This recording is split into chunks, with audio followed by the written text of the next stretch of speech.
I'm wearing my Dalek shirt because it's a Dalek story. Welcome to the Time Treadmill. I'm Ron, and these are my sweaty thoughts about Doctor Who.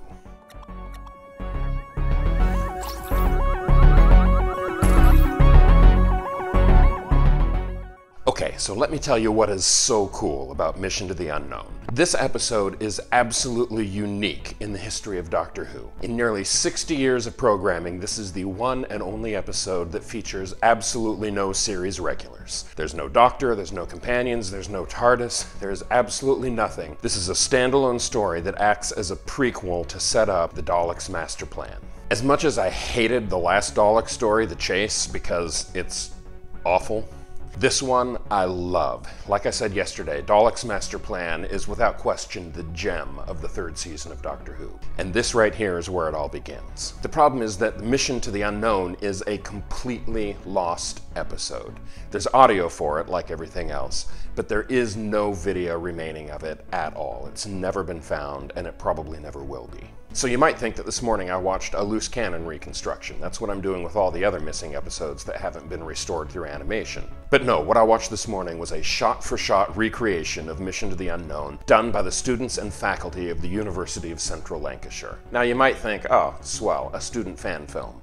No, this is absolutely amazing. When the university announced their intention to do this and do it right, the first thing they did was got the backing of Terry Nation's estate. Terry Nation being, of course, the creator of the Daleks. With that backing behind them, that got the attention of the BBC, who absolutely authorized this reconstruction. The other cool thing the students did was to secure Nicholas Briggs to voice the Daleks for this recreation. He, of course, has done the Daleks in all of modern Doctor Who. He is the definitive Dalek voice. So what we have here is an absolutely faithful, shot-for-shot reconstruction of a completely lost episode, and they were uniquely able to do that with this episode because there were no main characters in the story. They didn't have to find actors to recreate the performances of William Hartnell, Peter Purves, Maureen O'Brien. It was a clean slate. The original performances were done by actors who are essentially no name, no face recognition. They could start clean and not have to worry about those kind of issues.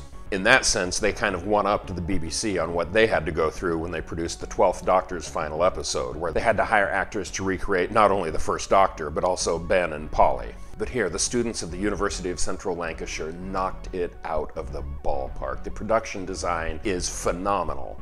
And part of the reason this is so successful is because the budget that the university had was roughly equivalent to what the BBC had back when this episode was originally produced.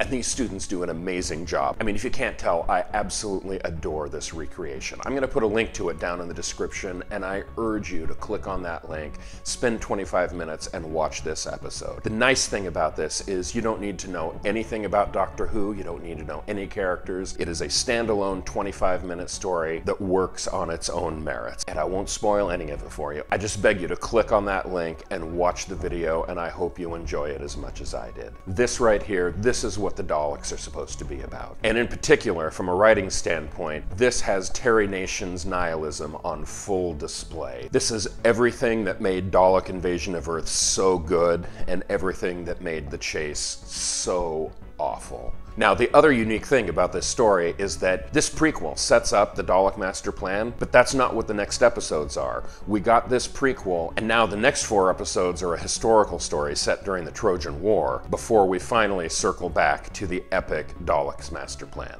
But that's for tomorrow, so tune in then, and I'll tell you all about Greeks bearing gifts. I'll see you then.